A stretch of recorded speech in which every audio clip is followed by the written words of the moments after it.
예, 어제 오후에 있었던 반기문 전 유엔 사무총장의 불출마 선언, 바로 그 영향이 지금 정치권을 뒤흔들고 있습니다.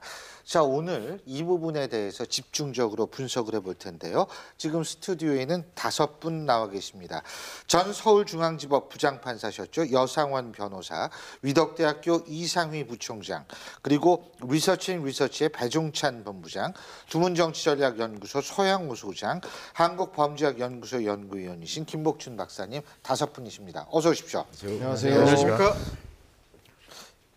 남자분만 이렇게 5분, 나이 드신 분들만 이렇게 앉으니까 예, 든든합니다. 예.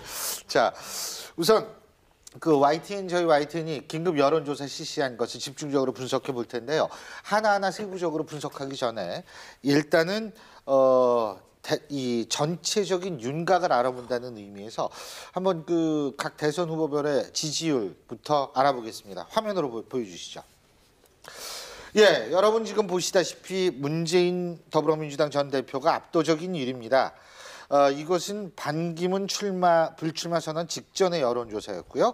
자, 불출마 선언 이후의 여론조사를 보면은 지금 이런 형식으로 나타났습니다. 1위가 문재인 전 대표, 2위가 안희정 지사, 3위가 황교안 권한대행, 4위가 안철수 전 대표, 5위가 이재명 시장, 6위가 유승민 의원, 이렇게 이제 쫙 나오는데, 자, 이 여론조사 두 여론조사 비교하면서 간단하게 총론적으로 어떻게 생각하시는지 한번 생각을 말씀해 주시죠. 예. 그럼 뭐 문재인 전 대표는 부동의 1위를 유지하고 있는 것 같다는 생각이 들고요. 예. 반기문 총장이 사라짐으로 인해서 제3지대는 더 이상 없다, 빅텐트는 없다. 예. 라고 규정하는 것이 가장 큰 특징이라고 할 수 있겠습니다. 그래서 제가 볼 때는 문재인 대선은 그대로 가고 다음에 이후 경쟁할 수 있는 사람이 누군가에 대한 싸움이지, 제가 본 제3지대를 주축으로 끌고 나갈 중심 기둥이 무너졌기 때문에 제3지대 빅텐트는 더 이상 의미가 없는 것으로 분석할 수 있지 않겠다는 생각이 듭니다. 예. 지금 지지도 조사가 발표가 됐습니다만 예. 반기문 사무총장이 불출마 선언 이후에 여기에 대한 혜택이 누구한테 돌아갈 것인가에 대한 문제였습니다. 지금 보면은 문재인 대표의 지지율은 큰 변화가 없는 반면에 2위로 랭크가 됐는 안희정 지사의 지지율은 상승 국면을 지금 보이고 있거든요. 네. 중요한 것은 지지율에 있어서는 상승, 그 추세가 가장 중요하다 이렇게 봅니다. 그래서 안희정 지사의 추세가 12월 말부터 시작해서 1월 초순부터 시작해서 계속 상승 국면에 있다는 이런 부분들은 굉장히 예의주시하게 봐야 될 필요가 있지 않느냐 그렇게 봅니다. 저는 그 황교안 총리가 좀 수혜를 본 거는 그건 어떻게 보면 당연하죠. 어떤 그 보수층에서 그 반기문 총장을 향해서 구애를 했던 게 반기문 총장이 갑자기 사라짐으로써 황교안 총리가 대안으로서 있는데, 저는 오히려 이 시점에서 주의 깊게 볼 것이 안철수 전 의원이 전 의원이나 전 대표. 지금 의원이 전 대표, 그러니까 안철수 의원이 어떤 좀 쇼크를 받지 않겠느냐. 안철수 의원이 사실 반기문 총장하고 자기 지지층이 어떻게 좀 일정 부분 겹친다고 보고 사실 공격을 가장 많이 했지 않습니까? 2주 전만 해도 안철수 의원이 반기문 총장 중도 탈락할 거라고 이야기까지 하면서 했는데, 막상 탈락하고 나도 안철수 의원한테 지지율이 그렇게 많이 옮겨가지 않았거든요. 그 안철수 의원은 좀 당황스럽지 않을까 그런 생각도 해봅니다. 자, 우리 배종찬 본부장께서 이제 분석을 좀 해주셔야 되는데, 반기문 전 총장이 사퇴한 이후에 그 표가 가장 많이 간 게 좀 아까 이 CG를 보면은 황교안 권한대행이에요. 예측을 하셨습니까? 반 전 총장 다음으로 가장 보수 진영에서 앞서고 있었던 것이 황교안 권한대행이었거든요. 예. 반 전 총장의 지지율을 이야기할 때는 보수, 중도, 그리고 60대 이상, 그리고 충청, 대구, 경북 이렇게 이야기할 수가 있는데, 이 황교안 권한대행 쪽으로 보수와 60대 이상이 이동을 한 모습을 또 볼 수가 있고요. 그리고 안철수 전 대표에게는 중도가 그리고 이 안희정 지사에게는 충청 지지율이 옮겨간 것을 볼 수가 있습니다. 그만큼 반 전 총장의 불출마, 중도 하차로 가장 큰 수혜를 보는 것이 황교안 권한대행, 그리고 물론 여승민 의원도 있습니다. 그렇지만 이 안희정 지사 또 안철수 전 대표 쪽으로 옮겨감으로써 비문 세력이 부각되는 현상도 나타난 것으로 근데 보입니다. 안희정 지사는 비문이 아니잖아요. 글쎄요. 하지만 이것은 이제 문 전 대표와 지금 국민들의 여론을 보면은 문 전 대표에 대한 불안감이 또 안희정 지사에게는 또 호감도로 옮겨가는 모습도 볼 수가 있거든요. 그만큼 도정을 2번이나 역임했기 때문에 적어도 국정 운영에도 어느 정도 안정감을 가져갈 것이다. 바로 이런 부분에 문 전 대표와 차별화해서 본다는 점에서 비문으로도 해석할 수 있는 부분으로 보여집니다. 자, 어쨌든 지금 이제 문재인 전 대표는 부동의 1위를 차지하고 있습니다. 자, 먼저 문재인 전 대표의 발언 내용 한번 직접 듣고 저희가 또 계속 분석해 보죠. 화면 함께 보시죠.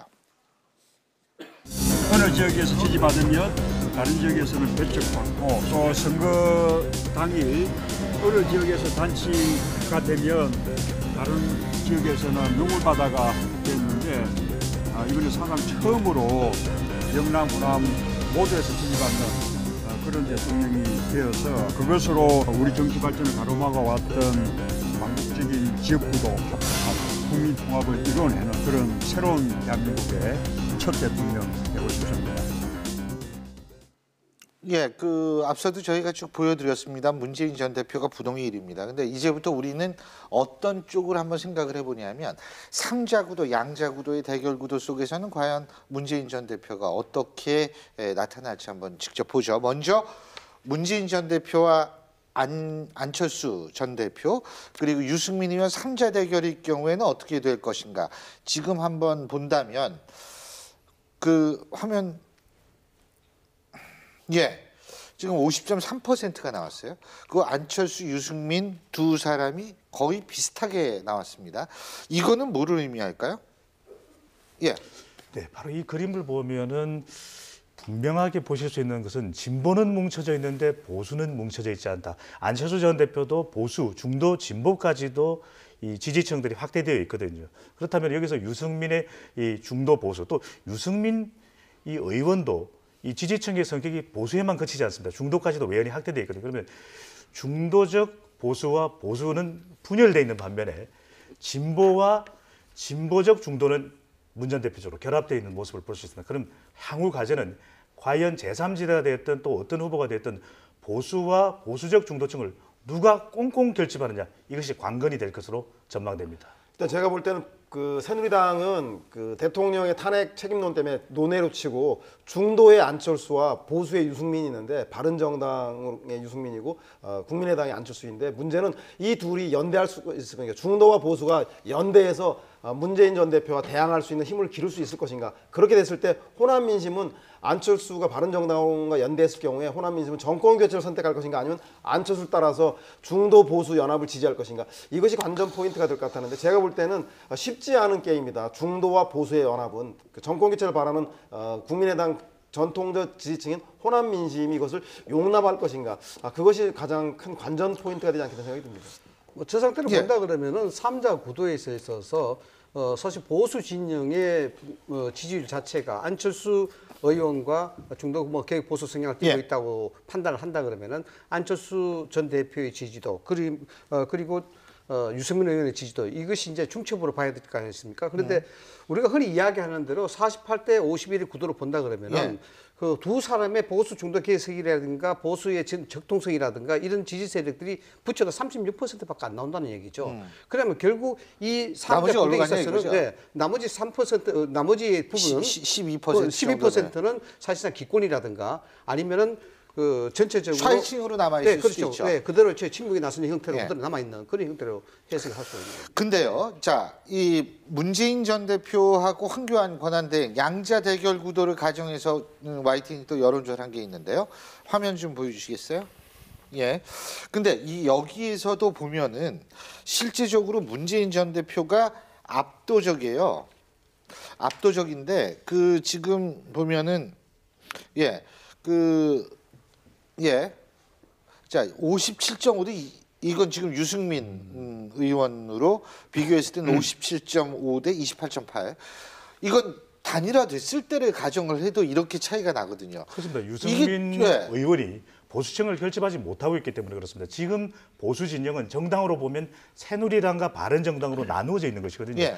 그렇다면 유승민 의원으로서는 본인이 후보가 될 때 새누리당 지지층을 완연히 흡수하는 정도의 수준의 보수 대결집을 이룰 수 있는 그런 주도적인 정치적 영향을 발휘한다면 맞대결이 가능하겠지만 지금 새누리당과 바른정당으로 나누어져 있는 지금의 이 지지층 모양이 된다면 이 문 전 대표를 넘어서기가 그만큼 어렵지 않은 것으로 보여집니다. 그런데 유승민 의원 같은 경우는 수도권에서 상당히 기대를 걸고 있지 않습니까? 수도권의 젊은 층이라든가 좀 약간 진보적 성향을 가지면서도 중도 쪽에 있는 분. 근데 유승민 의원이 수도권에 그것만 가지고는 도저히 될 수가 없는 거고 결국은 TK 지역에서 어느 정도 그 지지를 받느냐인데 TK 지역의 지금의 민심을 보면 유승민 의원에 대해서 잘한다는 젊은 층도 있지만은 좀 50대 넘어가면서는 유승민 의원에 대해서 반감을 가진 층도 상당히 지금 많거든요. 제가 이번 설 민심을 보더라도 TK시잖아요. 그러니까 그 TK의 어떤 설 민심을 보더라도 그게 확연히 드러나고 있기 때문에 유승민 의원으로서는 수도권에서 표를 지지를 받는 것 못지않게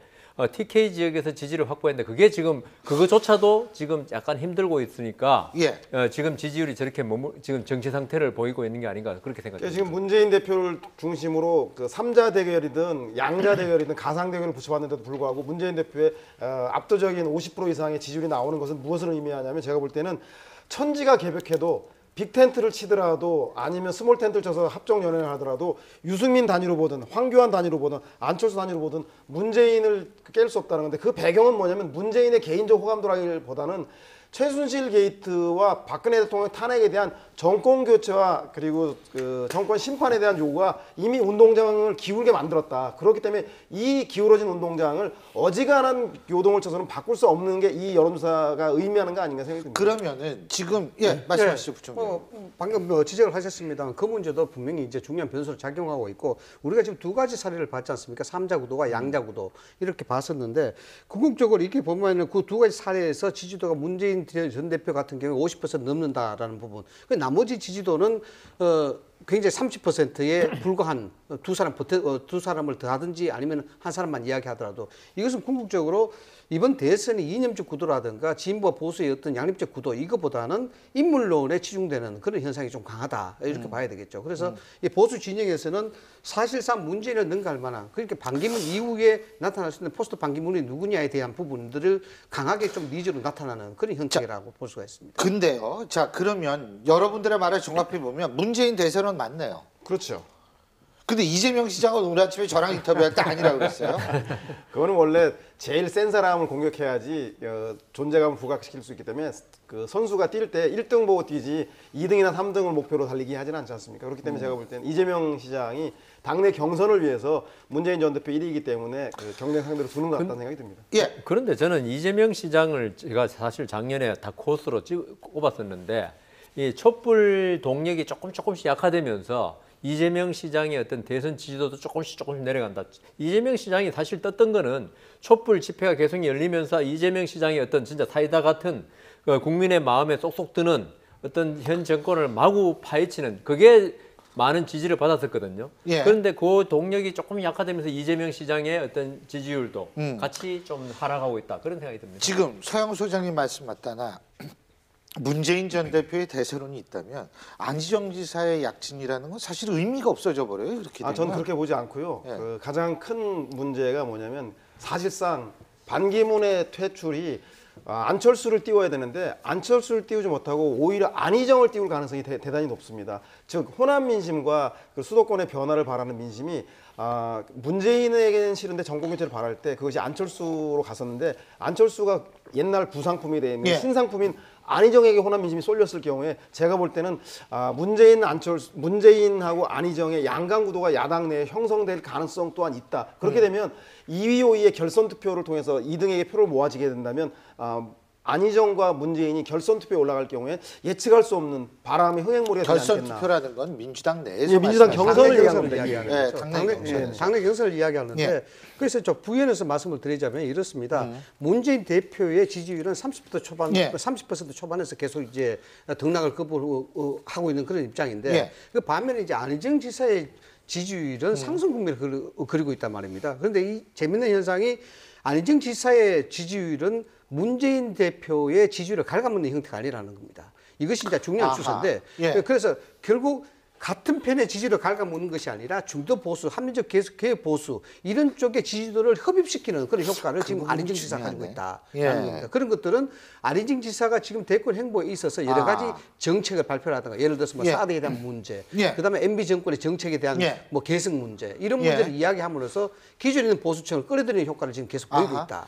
이게 중요하다. 잠깐만요. 우리 배 본부장님 좀 있다가 음. 지금 저희가 안희정 지사의 얘기로 넘어왔는데요. 안희정 지사가 기자간담회에서 언급한 내용이 있습니다. 함께 들어보시죠.